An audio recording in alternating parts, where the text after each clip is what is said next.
Olá, meus irmãos, estamos de volta, Café com Deus, trazendo hoje um tema arrepiante, um tema importante, por que não dizer? Hoje nós vamos falar sobre seitas. Sabemos que as seitas, elas trazem, ao longo da história, muitos prejuízos para muita gente, Nós vamos falar sobre alguns casos de seitas muito conhecidos que foram levadas a público para o mundo todo em anos recentes.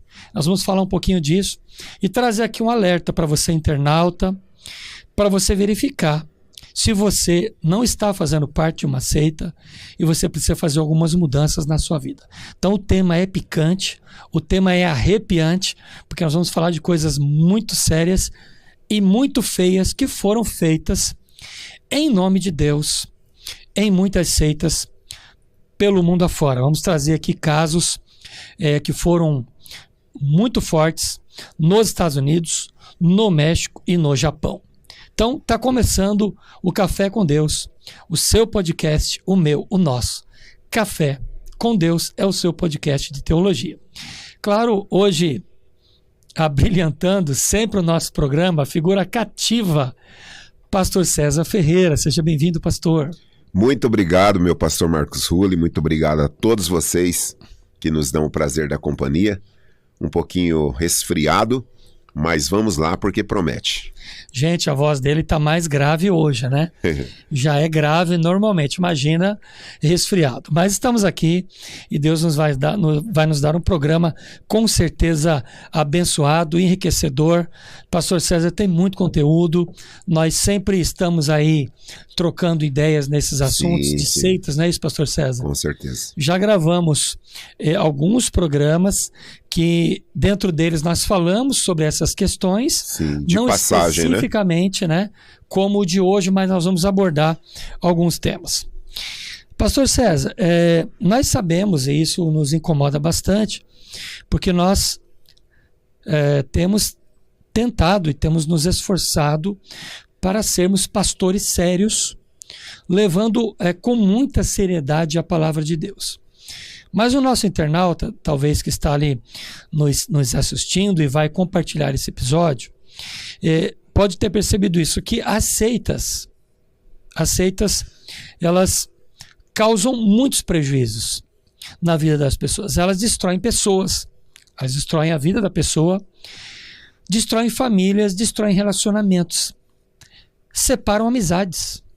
Então a gente sabe que uma igreja ou um movimento, né, às vezes não leva o nome de igreja, pode levar o nome de um movimento. Esse movimento ele traz muito prejuízo, porque ele vai agir numa complexidade muito grande dentro da vida das pessoas. Então a gente sabe que isso depois gera um grande problema, vai causar um trauma religioso, vai causar uma situação de afastamento profundo das coisas de Deus, porque a pessoa pode acreditar que tudo é igual, Sim. Tudo é vendido com a mesma roupagem.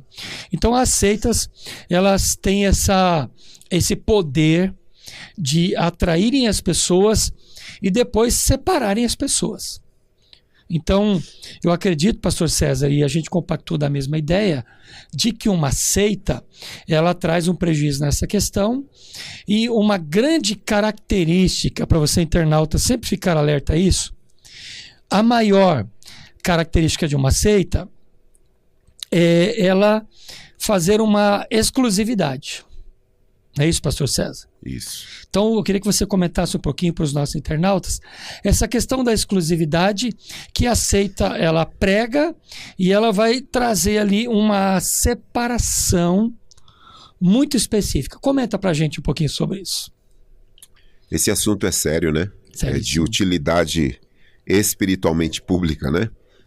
Pelo seguinte, primeiro, no meu entendimento, a gente está lidando com algo de ordem espiritual, Sim. Sobrenatural. Por que eu me refiro a isso? Porque é possível se fazer um estudo sociológico, antropológico desses movimentos e constatar e conseguir estratificar algumas causas que levam pessoas a acreditar em larápios, em líderes que são verdadeiros embustes. Mas eles são muito cativantes. Sim. Né? Eles têm então poder é possível psicologicamente estabelecer alguns critérios, algum padrão, alguns padrões Sim. que faz com que a pessoa seja cativada por um movimento e por um líder charlatão. Mas antes de tudo, o meu entendimento que é algo espiritual. Por quê? Por que tem que ser espiritual? Porque não faz sentido, né, você ver um grupo de pessoas seguindo, de repente, o Henri Cristo, que se autoproclama Jesus. Né? Nós estamos no século XXI e as pessoas acreditam que, se estamos no século XXI, muita coisa devia ser diferente. Esse movimento dele é uma seita? É um movimento sectário, porque é um movimento que parte do pressuposto do Cristo do Evangelho. O Cristo do Evangelho é Deus. Portanto, o Henri Cristo não pode ser Deus. Sim. Né? Em hipótese alguma. Mas ele tem seguidores. E quando você se aproxima, para a gente começar essa boa conversa aqui, analisando o perfil de muitos seguidores do Henri Cristo, você encontra ali pessoas com formações diversas, advogados, engenheiros e tal. Então, o que eu estou dizendo na minha introdução é que qualquer seita tem um caráter espiritual. Porque a humanidade, ela se divide em 2 grupos apenas. Eu estou falando nesses 2 grupos no sentido espiritual. Os crentes e os idólatras. Crentes na pessoa de Jesus e idólatras os demais, inclusive os ateus, porque o ateísmo precisa de pressupostos para sustentar a sua existência, para sustentar as suas crenças, né? E crenças aqui eu me refiro a qualquer filosofia ou ciência que dê significado para esse sujeito acordar todos os dias e ir para a luta. Então, assim, a humanidade é dividida entre crentes e não crentes e ateus, é crentes e idólatras, porque o coração do homem, como diria, como é que é o nome dele? O Calvino, né? É uma fábrica de ídolos. Portanto, começando a nossa conversa, uma seita, ela é um movimento espiritual que tem por trás espíritos malignos que retroalimentam esse projeto, e é claro que encarnado na pele de alguém, de um homem, de uma mulher que se autodeclara profeta ou guru, coisas desse tipo. Portanto, é um movimento espiritual. As fontes que alimentam esse movimento certamente não são fontes que a gente poderia dizer o Espírito Santo, de repente. Longe disso. Pastor César, e uma outra característica que a gente comentou aqui é que o exclusivismo é uma característica de brilho total na seita. Eu diria que é o primeiro... No movimento. É a primeira característica, exclusivismo. Quando eles dizem o seguinte: só nós temos o caminho para o céu. Isso. Só nós temos o caminho para Deus. Duvide, porque você está vendo já uma característica que é exclusiva, né? Exclusiva da seita. Mas vamos lá. Pastor César, em 1950, começou um movimento muito grande nos Estados Unidos chamado Templo do Povo. A geração mais nova não vai saber do que eu estou falando, mas nós que somos de anos próximos a esse movimento, nos anos 50, que você não era nascido nem eu, começou a proliferar o Templo do Povo.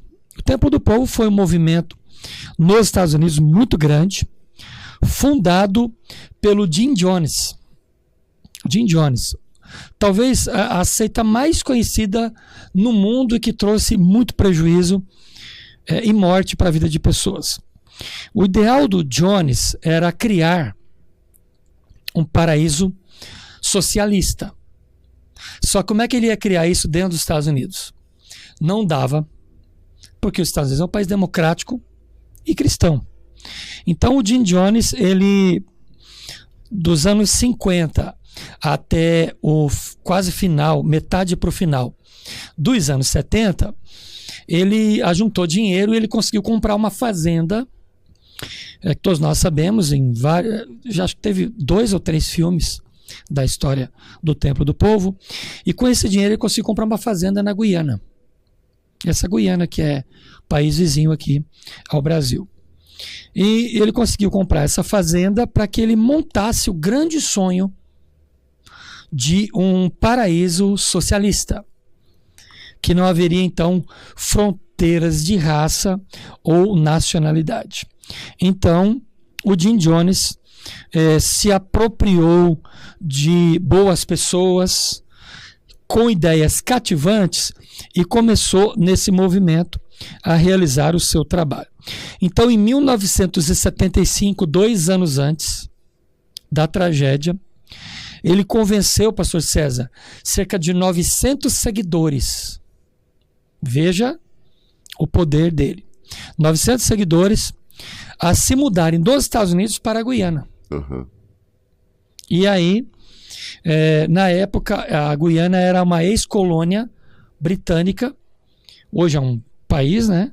Que inclusive estamos vendo aí essa questão Sim. da Venezuela querendo invadir essa Guiana que eu estou me referindo. Então ele fundou, em 1975, essa comunidade utópica que ele chamou de Jonestown. Então ele começou o movimento. Os membros então foram atraídos pelo carisma, pelas habilidades, pelos sermões do Jim Jones, que eram considerados na época um discurso muito sedutor. Então ele quis, pastor César, montar um pequeno Éden, um Sim. pequeno paraíso na Guiana. Então ele montou essa fazenda e depois ele fez filmes desta fazenda, uma vida modelo, uma vida de... praticamente ele tinha todas as características lá de Atos. Comunhão, partir do pão, orações. E o Jones começou a desenvolver o seu trabalho. Só que ele, no seu trabalho de desenvolver a igreja ali, ele se isolou. Isolou as famílias de todo o contato com as famílias que moravam nos Estados Unidos, com seus parentes. E aí começou o grande movimento no seu paraíso. E ele, de repente, passou a ter uma paranoia de que a CIA, que era a agência de inteligência americana, como é até hoje, começou a espioná-lo e a investigá-lo por que ele levou esse grupo de americanos para morar na Guiana, prometendo um país espiritual perfeito. E ele começou a ter essa sensação de paranoia dentro do seu paraíso. E aí começaram... Os Estados Unidos começou a mandar investigações. Ele mandou um deputado, na época, fazer uma investigação, e ele foi até lá. E ele conseguiu convencer o seu povo de que eles estavam sendo espionados por traidores que estavam se levantando dentro do próprio grupo dele, e eles estavam sendo perseguidos pelo que ele chamou de porcos capitalistas. E aí, pastor César, entrou a paranoia nele e começaram a surgir relatos de que ele estava abusando sexualmente de mulheres e crianças dentro da seita. Veja o perigo do exclusivismo, né? Do isolamento. Ele chamava esse movimento de noites brancas. Eu tenho aqui, não dá para mostrar, eu tenho fotos aqui do momento que a polícia colheu depois da tragédia. E quando Jones percebeu-se acuado pela investigação americana, claro que ele estava em outro país, era apenas uma preocupação dos políticos, das famílias americanas, com os seus familiares que estavam morando lá, isolados. Sim. Então, a informação começou a surgir, pessoas começaram a fazer denúncias, e ele preparou, pastor César, um treinamento com a sua equipe, em que eles fizeram um experimento com o cianeto. Então eles fizeram um refresco, um suco, e eles treinaram isso na cozinha da fazenda. Então eles treinaram que quando viessem a CIA ou o exército americano, aquela paranoia dele, eles iriam fazer o uso do cianeto.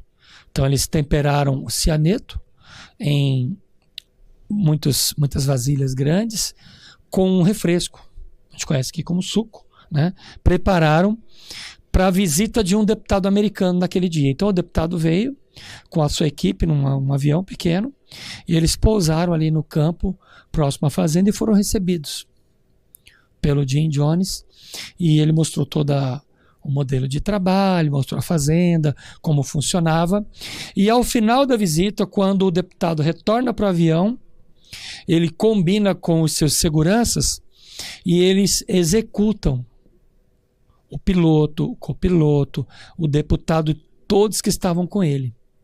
Claro que eles, sabendo que seria inevitável essa situação seria descoberta, porque o deputado não retornaria, que eles mandariam mais pessoas, mandariam gente dos Estados Unidos para lá. Ele reuniu o seu povo e fez a distribuição do refresco de cianeto. Resultado, todos tomaram o refresco e ao final da noite, aproximadamente, os membros da congregação foram todos mortos por conta disso. Ele chegou a dizer o seguinte, por pessoas que conseguiram fugir da fazenda na noite da distribuição do refresco. Sim. Ele diz o seguinte: vamos acabar com isso. Vamos acabar com esta agonia. E ele começou a falar isso nos microfones que reverberavam o som na fazenda, e vamos acabar com isso hoje. Os membros da congregação, então, foram forçados a fazer uso desse refresco adulterado com cianeto. Total, morreram 900 pessoas, incluindo, no meio desse número, 300 crianças e bebês. Que loucura.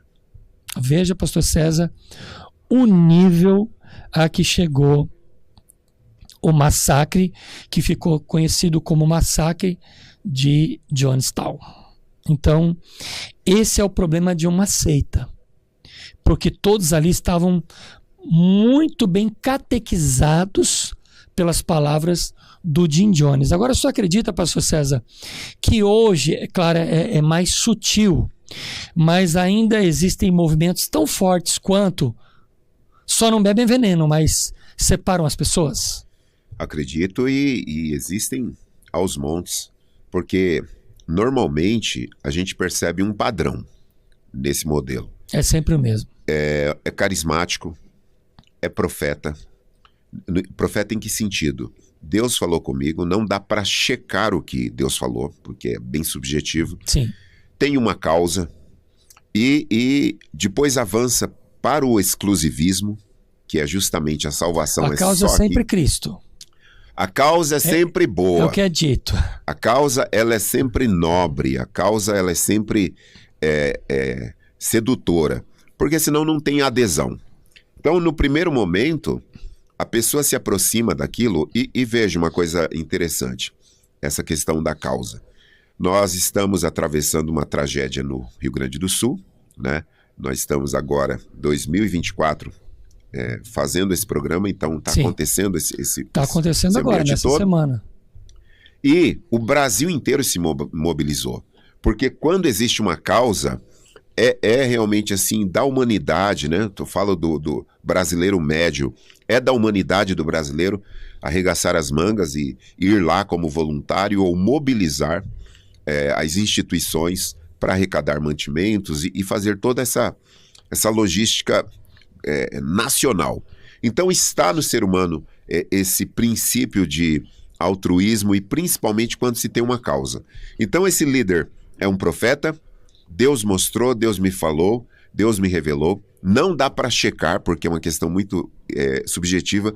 Ele tem uma causa e a causa precisa abraçar o máximo de pessoas porque senão fica muito restrito. Sim. Então é uma causa genérica, mas que todos comungam. E à medida que vai avançando e tendo êxito, ele consegue então manipular aquele movimento para que as pessoas que fazem parte desse movimento e sentem que pertencem a uma causa nobre, uma causa grande e interessante, sejam leais a esse líder.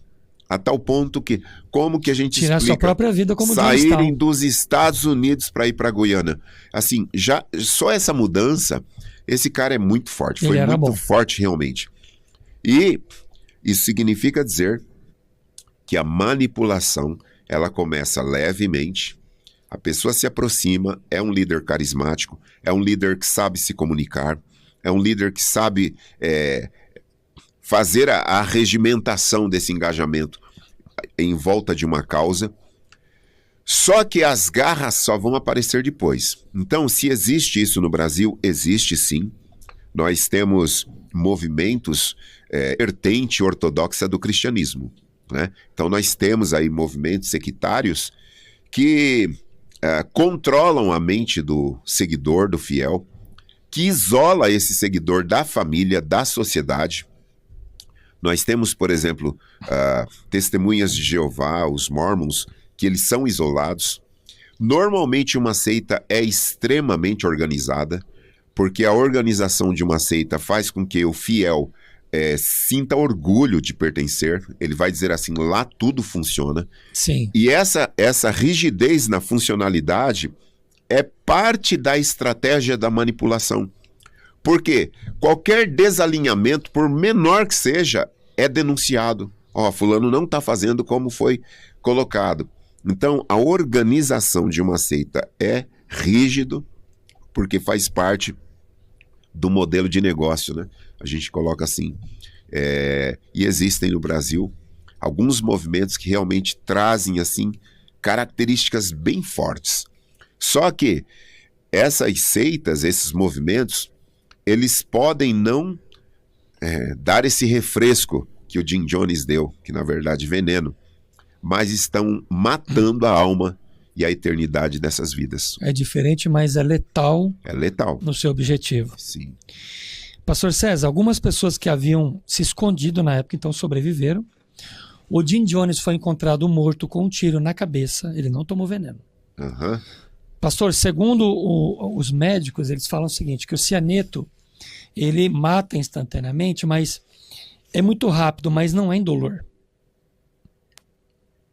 Imagine a agonia de homens e mulheres, jovens, meu Deus do céu, crianças e adolescentes. Não é indolor. Os que sobreviveram disseram que eles ouviam gritos Jesus, de pessoas agonizando, porque algumas demoraram mais para morrer do que outras. Diz que era horrível.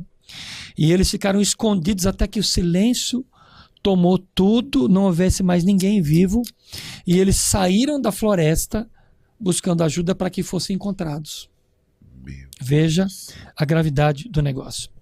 O massacre de Jonestown, até hoje, pastor César, foi considerado o maior suicídio coletivo da história da humanidade. Que loucura, gente. Maior suicídio coletivo. Veja, pastor César, por onde o diabo cega o entendimento de um líder. Porque o Jim Jones, quando começou, ele era um cara normal. Sim. Era um pastor de prestígio, tinha uma palavra muito boa. Então, assim, há um entorpecimento mental e até demoníaco que pode se apossar da vida desses líderes de seitas para que eles vão por esse caminho. Porque ele era um cara normal. É normal. Fazia cruzadas por todo o país, tinha uma credibilidade muito grande, mas quando ele optou por sair de lá e ir para o lugar perfeito, para o Éden, para o paraíso terrestre, muita gente não foi. O templo do povo não tinha só isso de membros, tinha muita gente. Eram milhares de muita pessoas. gente não concordou. Então há um discernimento. Há como você buscar a palavra de Deus e buscar orientação. Você não pode engolir tudo que te falam como verdade da palavra de Deus, sendo que muitas vezes não é. Então, pastor César, qual é o filtro? A Bíblia dá um filtro pra gente? Para o nosso internauta saber, tem um filtro? Aí que tá o problema, né? Tem um filtro, mas aí que tá o problema, porque Jesus disse que essas pessoas, elas são lobos em pele de cordeiro. Então já dificulta, porque não são lobos. Tem pele de cordeiro. Tem um disfarce. Então esse disfarce, ele é muito bem elaborado para ter êxito. Veja, o melhor lugar para se esconder de Deus é falar de Deus. É tanto que Jesus disse que nos últimos dias, ou no último dia, muitos me dirão: em teu nome eu expulsei demônios, eu profetizei, eu fiz isso e aquilo. Ou seja, estava falando de Deus, estava num projeto de Deus, estava numa causa de Deus, entre aspas, tudo entre aspas. Então, esses homens e mulheres dessa natureza, dessa estirpe, primeiro, eles se escondem no melhor lugar para se esconder de Deus, que é justamente falando de Deus. Segundo, pele de cordeiro. Eles só expõem as garras em momentos que não tem como evitar. Chega no momento extremo, aí eles mostram para que eles vêm. Por exemplo, nós somos mortais, somos pastores, estamos na causa de Cristo, a causa é de Cristo, o rebanho é de Cristo. Isso é muito importante. Pastores sérios sabem que o rebanho é de Jesus e que nós somos mordomos e que trabalhamos como servos de Deus para a noiva de Cristo, né? Agora, o líder, que é um déspota, que é um falso profeta, que é um lobo, tudo é para ele. Então a lã, a gordura, tudo da ovelha é para ele.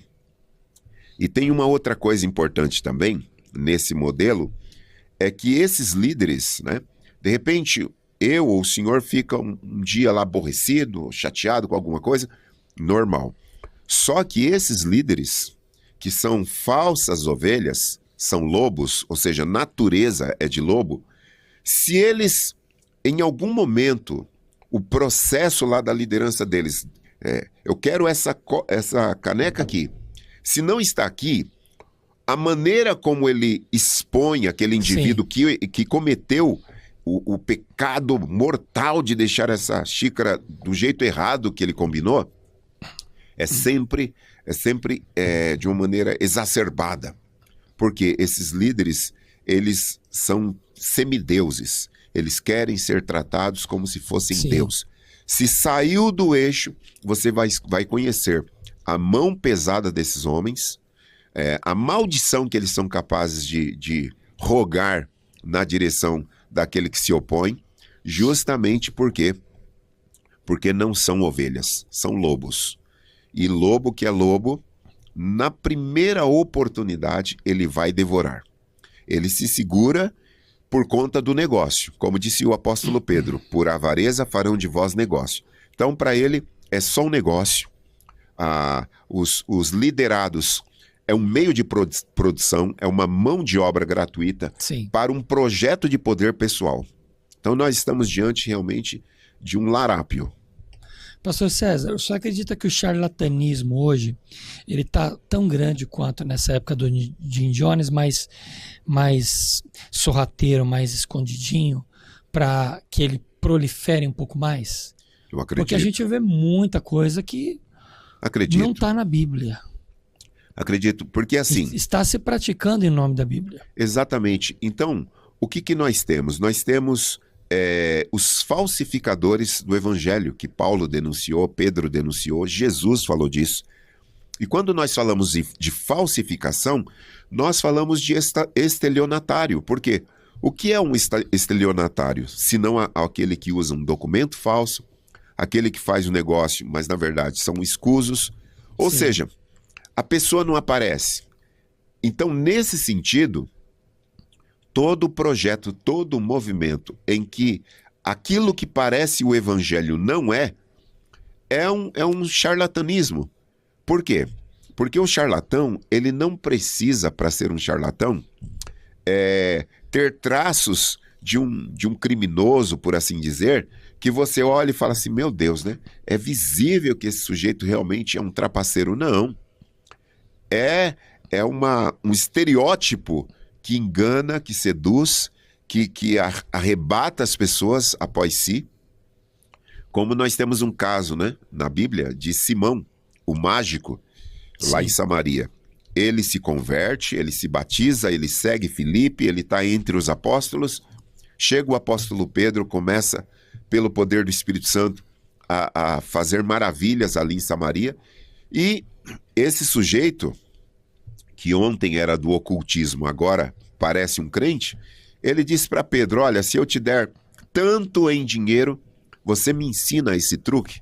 Ou seja, nós temos essas pessoas hoje, no mesmo espírito, na mesma postura, no meio de nós.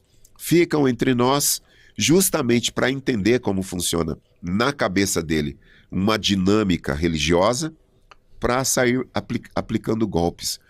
A gente acompanhou uma vez um casal que vieram de alguma região do Brasil, que eu não me recordo, passou pela nossa cidade, eram pastores e tal, falavam bem, tinham um trato assim religioso, e enfim, meu santo não bateu com deles, falando como diz o outro, não teve química, não teve discernimento ali, e eu resisti.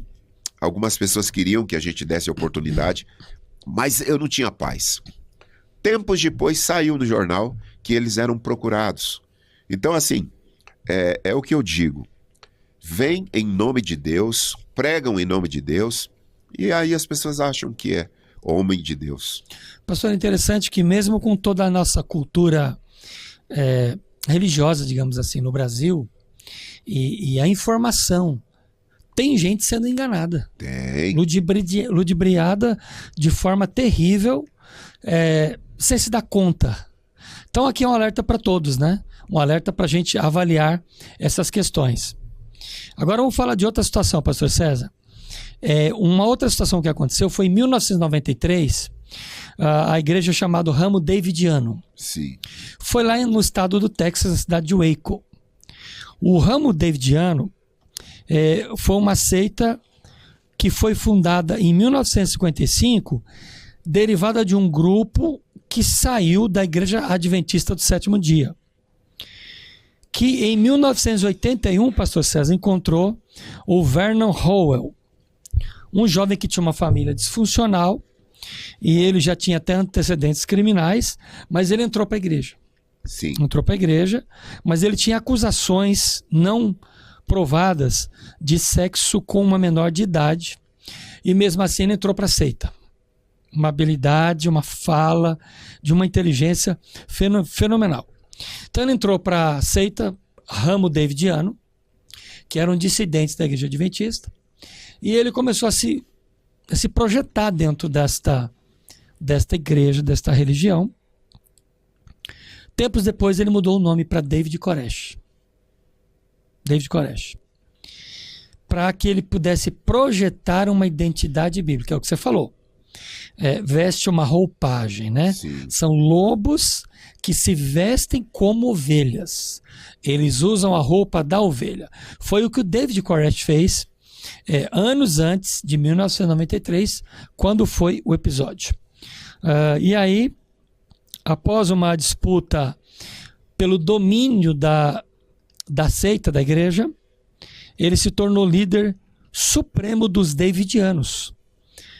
Nesse caso, nessa ocasião, ele mudou o nome para tentar reivindicar, pastor César, uma conexão divina com o Davi, o rei Davi da Bíblia. Entendi. Ele mudou o nome para facilitar essa conexão.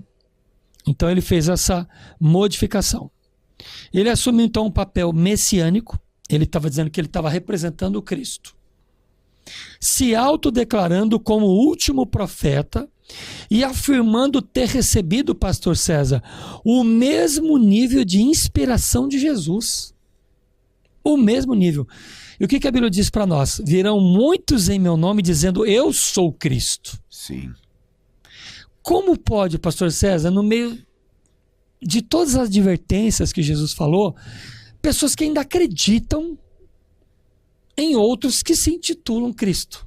É um absurdo. Como pode? Olha, nós temos o caso recente também de um pastor muito importante de uma denominação pentecostal, importantíssima no mundo, que ele escreveu um livro e disse que esse livro era uma extensão da Bíblia.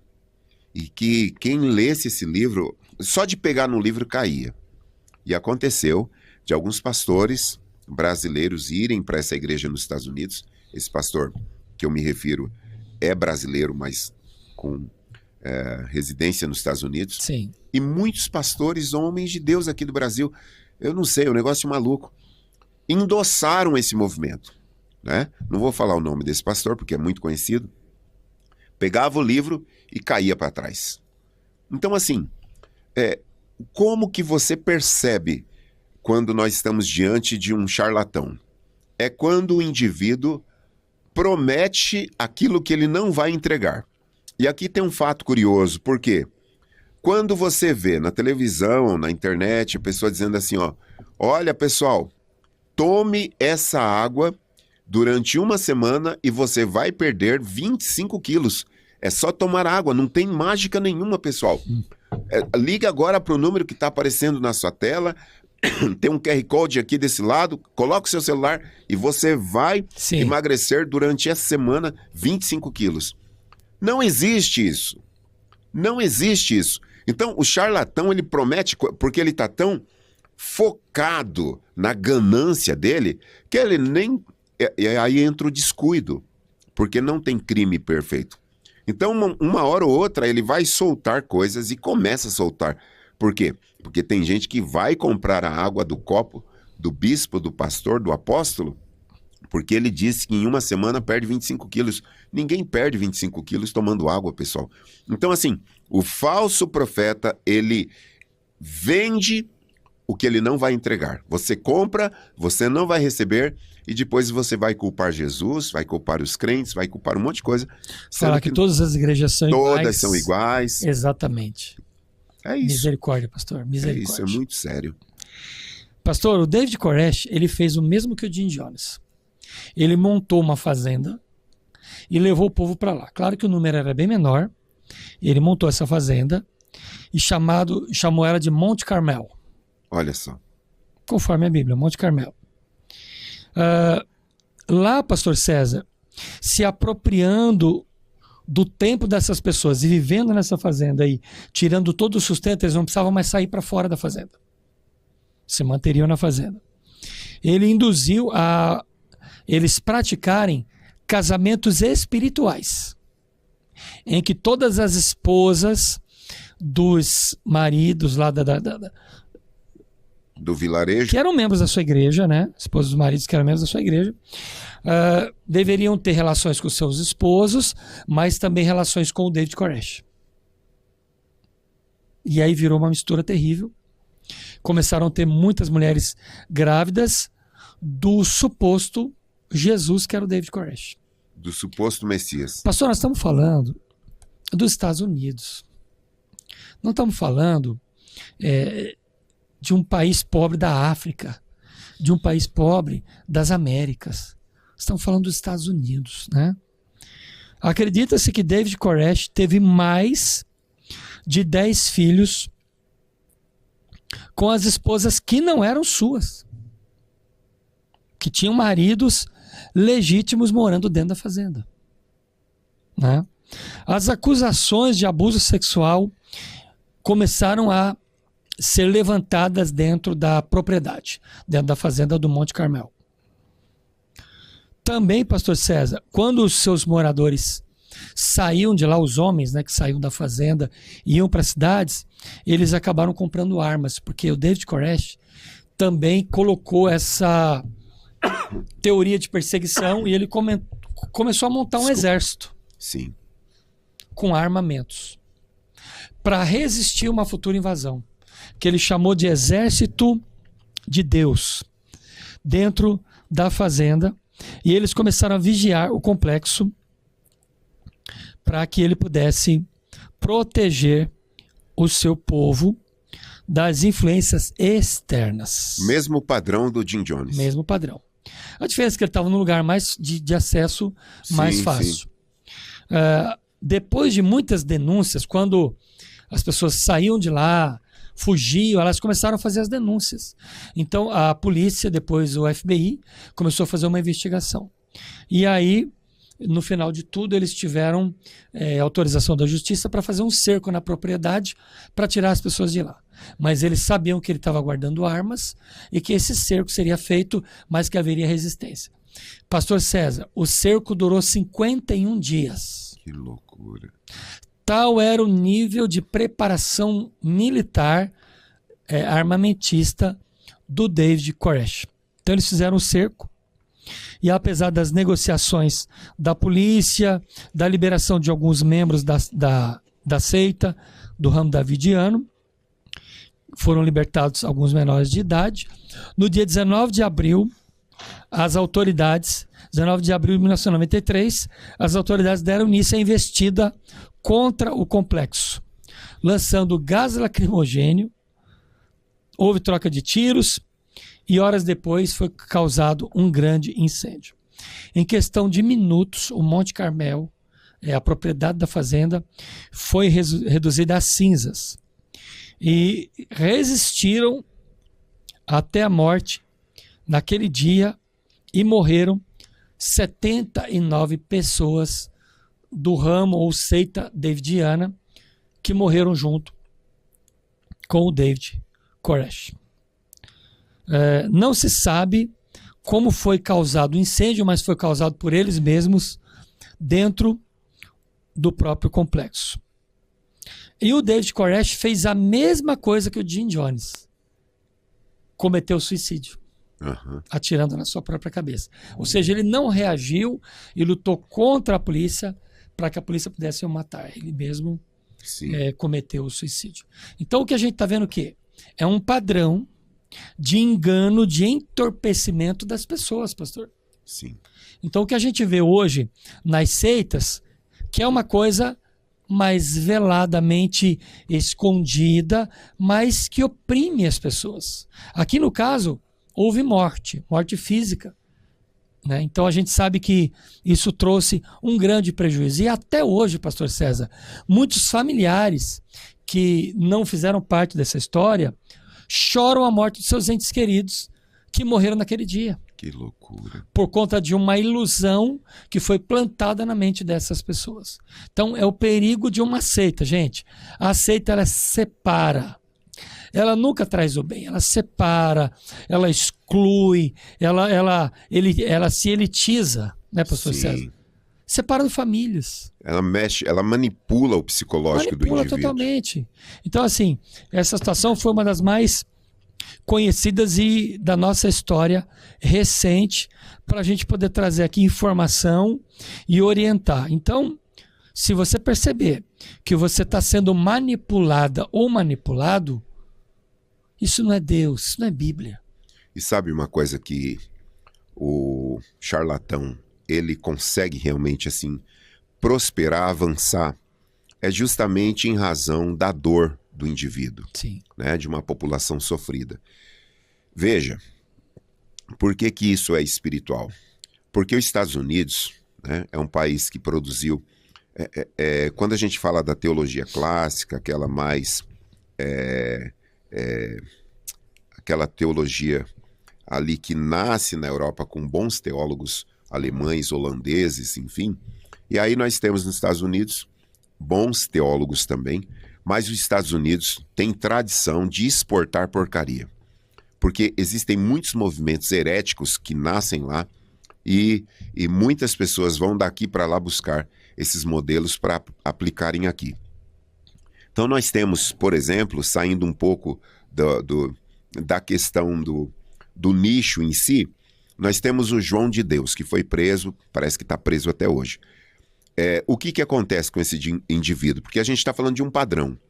As pessoas têm uma dor, acreditam que ali vão encontrar alívio, então se entregam totalmente. E de repente, o que se descobre era que o indivíduo larápio, criando realmente uma situação ali de exploração da vulnerabilidade de mulheres. Vulnerabilidade social, pastor César, e emocional. Emocional. Então, E essa seita promete o quê? Ela promete algo que seria maravilhoso. exato. Conforto, O alívio, né? promete um alívio imediato para essas pessoas. É isso que eu vejo. E uma coisa, né, que eu li alguns anos atrás, que havia uma lista de 50 mil nomes no mundo esperando essa lista, a Interpol, FBI, esses grupos fortes globais, sempre no radar dessas inteligências. 50 mil nomes de jovens no mundo que deram seus nomes para, na primeira oportunidade, fazerem parte de algum movimento terrorista. Então, veja, nós estamos diante de uma sociedade doente, enferma, que não tem mais um sentido para a vida, que não tem mais razão de ser, então precisam de uma causa. Então, aí essa pessoa, ela encontra nesses indivíduos uma causa, porque para morrer 70 e poucas pessoas pegando em arma para defender uma coisa que não tem absolutamente nada a ver com lógica, com razão, com coisa... Não, são coisas abstratas, subjetivas e vazias de significado. É porque essas pessoas também eram mentalmente ou psicologicamente vulneráveis. Sim. E foram manipuladas assim com um habilidoso, esse Messias que se vendeu como Messias. E nós temos isso também no meio evangélico. Pessoas que se apresentam assim, como os Messias, que vão salvar, que vão resgatar. A população é carente de pertencimento, carente de significado. E aí eu me lembro daquele filme do Tom Hanks, né? Terminal, que tem um rapaz lá, um senhor que trabalha no aeroporto. Ele está clandestinamente no país. Sim. E ele cuida da faxina, um emprego ali, enfim, informal, ele está ali. E aí ele tem medo que o personagem que é do Tom Hanks, que eu não me recordo o nome no filme, tome o lugar dele. E ele fala assim, você não vai tomar o meu lixo. Então veja, nós estamos diante de um quadro de pessoas vulneráveis, simples, pessoas que querem pertencer a algo que dê significado, pessoas que se você coloca um crachá, um uniforme e diz para ele assim, ó, sua função é essa pessoa vai matar e morrer por esse líder. Vai. Porque viu, porque percebeu, porque deu uma oportunidade, porque chama pelo nome. Então tem todo um trabalho ali afetivo para aquecer esse coração, mas essa pessoa mal sabe que está fazendo parte de um projeto de poder pessoal de um indivíduo mesquinho, egoísta, narcisista. Sim. E que vai explorar até, enfim, sem o menor escrúpulo essas pessoas vulneráveis. Muito bem, pastor César, querido internauta, nós estamos chegando ao final dessa primeira parte, vamos gravar 2 episódios. Desconfie de um modelo muito certinho. Não é isso, pastor César? Exatamente. Desconfie, porque não há como. Quando a gente olha para a história do Novo Testamento, pastor César, Jesus, no modelo da religião dos fariseus, estava fora. Totalmente fora. Os discípulos comiam sem lavar as mãos, ficavam misturados com o povo, Jesus comia com pecadores, ia nas festas. O modelo de Jesus baratinava completamente extremamente o modelo leve dos fariseus. Sim. Então Jesus chegou para combater uma religiosidade fingida. Sim. Então, gente, seita não salva ninguém. Seita não leva ninguém para o céu. Seita separa. Separa. Deus nos chamou para sermos santos, que no sentido original da palavra é separados, mas não nos tirou do mundo. Sim. Agora, o movimento que a seita faz cria na mente do fiel nós contra eles. Nós contra eles. É como se o mundo tivesse contra aquela pessoa. Sim. Ela desconfia de todo mundo, ela não consegue se integrar, dificulta a vida, Sim. A vida social dessa pessoa, até na família dessa pessoa. Sim. Porque a seita, ela toma a pessoa de assalto e aí é uma coisa realmente doentia. Gente, nós vamos fazer uma pausa nesse episódio e vamos voltar com a segunda parte, falando sobre 2 ou mais seitas que também seguiram a mesma linha do Jim Jones, uma que teve na Califórnia, uma no México. Se der tempo a gente fala sobre o Japão também. Sim. Do Shokazahara, né? Que foi aquele maluco lá que levou gás sarin para dentro do metrô de Tóquio. E era uma seita. Se intitulava Cristo também. Então a gente vai fazer para você a continuação desse programa sobre seitas, tá bom, gente? Elas existem, elas estão por aí. É só questão de tempo para aparecer uma ou outra e a mídia divulgar a tragédia que aconteceu, que se transformou na vida de muitas pessoas, famílias que choram até hoje as marcas dessas tragédias, né? Então, pastor César, muito obrigado por essa primeira parte. Amém. Deus te abençoe. Vamos gravar então um segundo episódio. Agradeço os internautas que assistiram a gente nessa primeira parte. Deus abençoe todos vocês e compartilhe, viu? Compartilhe muito, porque é de utilidade eterna esse assunto de hoje. Obrigado, pastor César. Deus abençoe você. Compartilha esse episódio. Assiste ele todo, viu? Não fica picando, não. Assiste inteiro. E aí você compartilha com quantas pessoas você desejar. São conselhos ricos, abençoadores para a sua vida. Café com Deus, encerrando essa primeira parte. Já já eu volto. Beijo no teu coração. Deus te abençoe.